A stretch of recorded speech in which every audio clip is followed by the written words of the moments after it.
IP university से BEd course का complete admission process आज के इस वीडियो में डिस्कस करेंगे सेशन 2025 के लिए। एंड बहुत सारे चेंजेस इस बार ऑनलाइन काउंसलिंग के सिस्टम में आए हैं, तो आज हम काउंसलिंग का प्रोसेस भी समझने वाले हैं कि किस तरीके से आपको आने वाले टाइम में एडमिशन मिलेगा। एडमिशन के साथ साथ में कौन से कॉलेजेस हैं, टॉप कॉलेजेस के बारे में बात करेंगे, फीस स्ट्रक्चर के बारे में बात करेंगे। कुल मिला के बीएड कोर्स की आज आप लोगों को ओवरऑल इन्फॉर्मेशन मिलने वाली है। तो बिना टाइम वेस्ट करे जल्दी स्टार्ट करते हैं हमारा ये वीडियो। तो देखिए यहाँ पे हम लोग सबसे पहले बात करेंगे इनके बीएड कोर्स के एलिजिबिलिटी क्राइटेरिया के बारे में। देखिए यहाँ पे आप लोगों के पास 50% होने चाहिए अपनी ग्रेजुएशन के अंदर। अगर आपकी डिग्री है, मास्टर्स की डिग्री है, साइंस की है, सोशल साइंस की, ह्यूमैनिटीज, बैचलर इन इंजीनियरिंग और technology with specialisation in science and mathematics with 55% marks. अगर आपके पास ह्यूमैनिटीज की है, सोशल साइंसेज की है, तो आपको 50% ग्रेजुएशन पे यहाँ पे एडमिशन मिल सकता है। और अगर आप इंजीनियरिंग बैकग्राउंड से हो विद साइंस एंड मैथमेटिक्स तो आपको 55% की जो है एलिजिबिलिटी क्राइटेरिया फुलफिल करना होता है। और 5% यहाँ पर रिलैक्सेशन मिल जाएगा SC ST OBC कैंडिडेट्स को, दिल्ली OBC कैंडिडेट्स को। अब बात करते हैं इनके एडमिशन क्राइटेरिया के बारे में। तो यहाँ पे एडमिशन आप लोगों को दो तरीके से मिलेगा बेसिकली। तो एडमिशन के बारे में बात करें तो CET है और दूसरा है इनका CUET। यूनिवर्सिटी अपना खुद का एंट्रेंस एग्जाम भी कंडक्ट करवाती है और CUET के स्कोर के बेसिस पे भी एडमिशन लेती है। तो एडमिशन के लिए यहाँ पे जो फर्स्ट प्रायोरिटी होती है वो होती है इनकी CET की। जो एग्जॉस्टिंग सीट्स होती है ना, एग्जॉस्टिंग सीट्स के अंदर स्टूडेंट्स को एडमिशन मिलता है CUET के थ्रू। यानी कि अगर आप इनके टॉप कॉलेजेस में एडमिशन लेना चाहते हो, आप इनके IPU CET एंट्रेंस एग्जाम को जरूर दें। उसके बेसिस पे आप लोगों के चांसेस और भी ज्यादा बेहतर बन जाएंगे यहाँ पे एडमिशन लेने के लिए।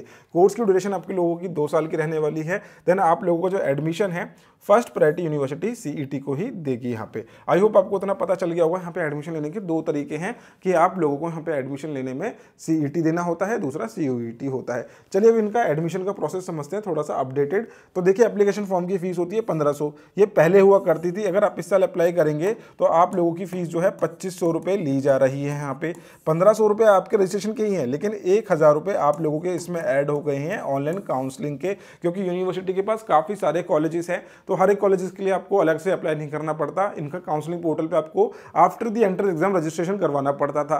काफ़ी सारे स्टूडेंट रजिस्ट्रेशन करवा लेते थे, काफ़ी सारे छूट जाते थे। तो इन्होंने क्या करा, इनिशियल ही अपने 1000 रुपये ले लिए और बोला कि आप सभी एलिजिबल हो जाओगे ऑनलाइन काउंसलिंग में पार्टिसिपेशन करने के लिए। अब यहाँ पे जैसे ही आप लोगों ने अपनी फीस पे करी 2500 रुपये की, 2500 रुपये की फीस पे करने के बाद आप लोगों को एक एडमिट कार्ड दिया जाएगा। एडमिट कार्ड में आपका वेन्यू मेंशन होगा जहाँ पे आपका एंट्रेंस एग्जाम होगा।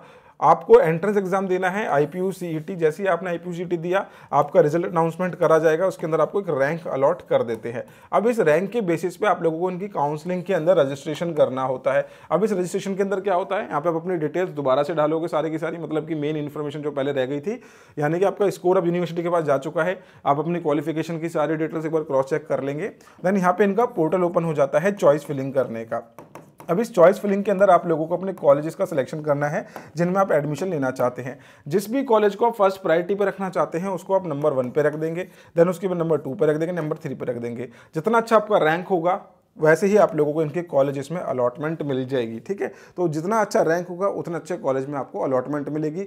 कॉलेज में अलॉटमेंट मिलने के बाद आपको ऑनलाइन जो है फी पेमेंट करनी होती है 60,000 रुपीज़ की, जो कि आपकी कॉलेज की फीस का पार्ट होता है। रिमेनिंग फीस आप अपने कॉलेज में जाके पे करते हैं। और अगर आप ये 60,000 पे नहीं करते तो आप काउंसलिंग से बाहर हो जाते हैं। अगर अब आपको फर्स्ट राउंड में एडमिशन मिल गया, 60,000 रुपीज़ आपने पे भी कर दिए और आपको लगता है कि मैं इस कॉलेज से सेटिस्फाई नहीं हूँ, तो यहाँ पे आपके पास फ्रीज और फ्लोट का ऑप्शन आ जाता है। अगर आप चाहें तो नेक्स्ट राउंड की तरफ दोबारा आगे बढ़ सकते हैं और इसके अंदर आपको अगर कोई नया कॉलेज अलॉट हो जाता है जो कि आपकी प्रेफरेंस से ऊपर का कॉलेज है, या फिर आपको कोई बेहतर कॉलेज मिल रहा है आपकी लिस्ट के अकॉर्डिंग, तो आप उसको ले सकते हैं। अलॉट कर देती है यूनिवर्सिटी ऑटोमेटिकली। अगर आपको ऊपर का चॉइस का कॉलेज नहीं मिल रहा है तो डेफिनेटली आपको जो पुराना कॉलेज था वो एज इट इज आपके पास रहेगा। तो कोई भी नुकसान आपको नेक्स्ट राउंड में जाने पे नहीं होता है। और ये 60,000 रुपीज़ भी आप लोगों की वन टाइम पेमेंट होती है। ये सिर्फ और सिर्फ बीएड कोर्स के लिए जो 60,000 लेते हैं, बाकी कोर्सेज में तो 90,000 की फीस लेते हैं ऑनलाइन, लेकिन बीएड के लिए स्पेसिफिकली 60,000 रुपीज़ की ऑनलाइन काउंसलिंग की फीस होती है। अब इसके इंपॉर्टेंट डेट्स के बारे में बताऊंगा मैं आप लोगों को। आज की डेट में हम इसका एप्लीकेशन फॉर्म फिल करना चाहते हैं तो इनकी वेबसाइट है ipuadmissions.nic.in। यहाँ पे आप जैसे इनका IPU रजिस्ट्रेशन पे क्लिक करेंगे, क्लिक करने के बाद कुछ इस तरीके से आपको इंटरफेस देखने को मिलेगा। देन यहाँ से आप बैचलर ऑफ एजुकेशन, जिसका प्रोग्राम कोड है 122, इसका एप्लीकेशन फॉर्म फिल कर देंगे। फॉर्म किस तरीके से फिल करना है स्टेप बाय स्टेप प्रोसेस में वीडियो में बता चुका हूँ, तो जिसका लिंक आप लोगों को मैं ऊपर लगा भी दे रहा हूँ और नीचे वीडियो में भी दिख जाएगा आप लोगों को। इस लिंक को देख के अच्छे से अपना application form step by step fill कर लेना। इसकी लास्ट डेट 31 मार्च की है, तो you have sufficient amount of time to fill the application form. Still आप इस वीडियो को बाद में देख रहे हो, लेटर ऑन स्टेज पर देख रहे हो, तो जरूर क्रॉस चेक कर लेना, क्योंकि डेट्स कभी कभी एक्सटेंड भी हो जाती हैं। तो सबसे पहले चैनल को सब्सक्राइब कर लो, ताकि आप लोगों को बीएड कोर्स को लेकर आईपी यूनिवर्सिटी की सारी लेटेस्ट अपडेट्स मिलती रहे। अब यहाँ पे एलिजिबिलिटी क्राइटेरिया मैंने आप लोगों को एक्सप्लेन कर ही दिया है, लेकिन इस बात का भी ध्यान रखना, एलिजिबिलिटी क्राइटेरिया फुलफिल कर लोगे, लेकिन ये जो प्रायोरिटी है इसको भी जानना जरूरी है। जो स्टूडेंट सीईटी देके बीएड कोर्स के लिए अप्लाई करेगा, उसकी स्ट्रॉन्ग पॉसिबिलिटी होगी इनके अच्छे कॉलेजेस में एडमिशन मिलने की। जो स्टूडेंट सीयूटी बेसिस पे एडमिशन लेंगे, उनको बाकी जो एग्जॉस्टिंग सीट्स है उनमें एडमिशन मिलेगा। तो यहाँ पे आप लोगों का जो एंट्रेंस एग्जाम होगा आईपीयू सीईटी, इसके अंदर आपसे 4 सेक्शन पूछे जाते हैं बेसिकली। पहले सेक्शन के अंदर अगर आपसे बात करें तो यहाँ पे लैंग्वेज प्रोफिशिएंसी पूछी जाएगी, इंग्लिश लैंग्वेज कॉम्प्रिहेंशन बोल सकते हो तरीके से, mental ability and logical reasoning जो आपकी आती है, general awareness and aptitude for teaching आप लोगों से पूछा जाता है। यहाँ पे आप लोगों के 25% हर एक सेक्शन में पूछा जाएगा, यानी कि इक्वली डिवाइडेड है चारों के चारों सेक्शन, हर एक में से आपका 25 क्वेश्चन ही पूछा जाएगा। इसके पैटर्न के बारे में मैं आपको बताता हूँ। यहाँ पे आप लोगों को 100 को टोटल क्वेश्चन पूछे जा रहे हैं, करेक्ट आंसर पे आपको 4 मार्क्स मिल रहे हैं, और यहाँ पे नेगेटिव मार्किंग भी रखी गई है, ठीक है। तो 1 मार्क आप लोगों का जो है कट जाता है, और करेक्ट आंसर देने पे 4 मार्क्स आप लोगों को दिए जाते हैं। तो यहाँ पे आप लोगों को टोटल एग्जाम जो हो जाता है वो 400 मार्क्स का हो जाएगा, 2.5 घंटे का आपका एग्जाम होगा। एंड सिर्फ बीएड एक ऐसा एग्जाम है जिसके अंदर आपको हिंदी और इंग्लिश दोनों ही मीडियम में एग्जाम देने का मौका यूनिवर्सिटी देती है। तो ये आप लोगों का एंट्रेंस एग्जाम होगा आईपीयू सीईटी का। इसके एंट्रेंस एग्जाम की प्रिपरेशन के लिए आप हमारे साथ जुड़ के अच्छी तैयारी कर सकते हैं। बीएड का हमारे पास एक स्पेशल बैच चलता है, जिसके अंदर आप लोगों को डेली लाइफ क्लासेस के थ्रू उसके एंट्रेंस एग्जाम की प्रिपरेशन कराते हैं। आज की डेट में आप लोगों को यहाँ पे कूपन भी मिल जाएगा, जैसे आप कूपन अप्लाई करते हैं 5147 के अंदर आप लोगों की कंप्लीट कोर्स की प्रिपरेशन हम करवा देंगे। हर एक टॉपिक को 1 से 2 बार हम रिपीट करवा देंगे till your entrance exam. And last में हमारा क्रैश कोर्स भी होता है, जिसमें आप लोगों को हम फ्री ऑफ कॉस्ट उसमें इंक्लूड कर लेते हैं। तो यहाँ पे आप लोगों को मिल जाएगी प्रीवियस ईयर के question papers, and based on previous year question papers एक स्मार्ट स्ट्रेटेजिक प्लान हम अपना बनाते हैं स्टूडेंट्स के लिए, की वजह से आईपी यूनिवर्सिटी का एंट्रेंस एग्जाम उनको काफी इजी लगता है। तो आप अगर हमारे साथ जुड़ना चाहते हैं तो अभी डाउनलोड कर लीजिए हायर एजुकेशन की एप्लीकेशन। सामने दिए गए नंबर पे आप लोगों इसके कोर्स की कंप्लीट डिटेल्स ले सकते हैं। आप लोगों को हमारे करियर काउंसलर अच्छे से प्रॉपरली गाइड कर देंगे इसमें एडमिशन और एंट्रेंस एग्जाम की प्रिपरेशन करने के लिए। आई होप आप लोगों को इनका एंट्रेंस एग्जाम का पैटर्न सिलेबस समझ में आ गया होगा। अब हम बात करते हैं सीयूटी के बेसिस पर जो स्टूडेंट अप्लाई करेंगे, जिसने आईपीयू सीटी नहीं देना और वो सीयूटी ऑलरेडी दे चुका है और वो सोच रहा है कि मैं बैकअप में इसको लेके चलता हूं, तो उसको क्या ऑप्शन मिलेगा। तो बीएड कोर्स के लिए आप लोग COQ P03, P4, P04, P05, P06, P07 and ACQ P01 के बेसिस पे अप्लाई कर सकते हैं। यानी कि इनमें से कोई भी सब्जेक्ट कोड आपने सीयूटी पीजी के एग्जाम में दिया होगा तो आप लोग यहाँ पे एडमिशन के लिए अप्लाई कर पाएंगे। लेकिन 2500 रुपये बचाने के चक्कर में मत रहना कि 2500 रुपये बचा लेता हूँ या फिर बचा लेती हूँ और सीधा मैं सीयूटी के बेसिस पे अप्लाई कर लूँगी, तो आगे आप लोगों को दिक्कत होंगी यहाँ पे अच्छे कॉलेजेस में एडमिशन लेने के लिए। बीएड कॉलेजेस के बारे में बात कर लेते हैं। तो दिल्ली टीचर ट्रेनिंग कॉलेज इनका है, institute of rural development, Fairfield institute of management technology FIMT कापा सेडक, गिब्स जो इनका रोहिणी के अंदर है, ओनली फॉर फीमेल कैंडिडेट से बेसिकली काफी हाई कट ऑफ जाती है यहाँ पे।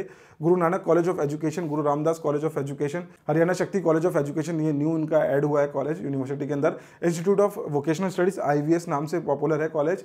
कालका institute of research and advance studies, Kamal institute of higher education, Kasturiram college Lingaya's, Lalita Devi Maharaja Surajmal, Pradeep memorial comprehensive college, Jan Shri Ram institute of teacher education, state council SCERT, ये काफी ज्यादा पॉपुलर है। यहाँ पे कट ऑफ सबसे ज्यादा हाई जाती है यूनिवर्सिटी की, Sant Haridas college of higher education. तो ये कॉलेजेस हैं जो आप लोगों को देखने को मिलेगी। देन इसके बाद सेंट लॉरेंस कॉलेज आ जाता है, VD institute of technology, Lilavati Munshi college of education, Shri Krishna college of education, James engineering college, army institute of education. तो इस तरीके से आपके पास ओवरऑल 23 कॉलेजेस हैं जो आप लोगों को बीएड कोर्स ऑफर करते हैं। अगर आप सिर्फ नाम के लिए बीएड करना चाहते हो just to make eligible for your further entrance exam, तो आप कहीं से भी कर लो, कोई फर्क नहीं पड़ता। लेकिन यहाँ पे कुछ ऐसे सच में अच्छी क्वालिटी एजुकेशन प्रोवाइड करने वाले कॉलेजेस हैं जिनके बारे में हम आप लोगों को अच्छे से गाइड कर सकते हैं, एडमिशन लेने में हेल्प कर सकते हैं। एंड इनमें से काफ़ी सारे ऐसे कॉलेजेस हैं जो आप लोगों को स्कॉलरशिप भी प्रोवाइड करते हैं। अगर आप इनके बारे में डिटेल में जानकारी चाहते हैं तो सामने दिए गए नंबर पर बीएड लिख देना, जैसा कि मैं आपको बार बार बोल रहा हूँ, और नीचे दिए गए एप्लीकेशन फॉर्म को आप फिल करके हमसे एडमिशन की सारी गाइडेंस ले सकते हैं। नीचे का जो फॉर्म है एडमिशन सपोर्ट का, उसका लिंक आपको डिस्क्रिप्शन में मिल जाएगा। बाकी आपके पास डायरेक्ट कनेक्शन हमारे साथ बनाने के लिए आप लोग हमारे व्हाट्सएप नंबर पर मैसेज कर सकते हैं। बाकी यूनिवर्सिटीज के कंपैरिजन में आईपी यूनिवर्सिटी की फीस थोड़ी सी हाई रहती है, अप्रॉक्सीमेटली आप लोगों को 1 लाख तक इसकी फीस स्ट्रक्चर देखने को मिलेगी पर ईयर की। तो आप इसकी फीस स्ट्रक्चर के बारे में और भी डिटेल लेना चाहते हैं क्योंकि कुछ कॉलेज की फीस आपको यहाँ पे कम भी दिख जाती है। जैसे कि SCERT के बारे में बात करते हैं, यहाँ का फीस स्ट्रक्चर थोड़ा कम है in comparison to other colleges. हर एक कॉलेज की अलग अलग फीस हो सकती है based on the facilities they are providing. तो आप लोग इसके बारे में डिटेल में हमसे जानकारी ले सकते हैं। हम आप लोगों को हर एक कॉलेज की फीस स्ट्रक्चर का जो प्रॉपर PDF फॉरवर्ड कर देंगे। आई होप ये वीडियो आप लोगों को यूजफुल लगेगी। वीडियो यूजफुल लगी तो लाइक जरूर करना। मिलते हैं नेक्स्ट वीडियो के अंदर। Bye bye, take care, thank you so much.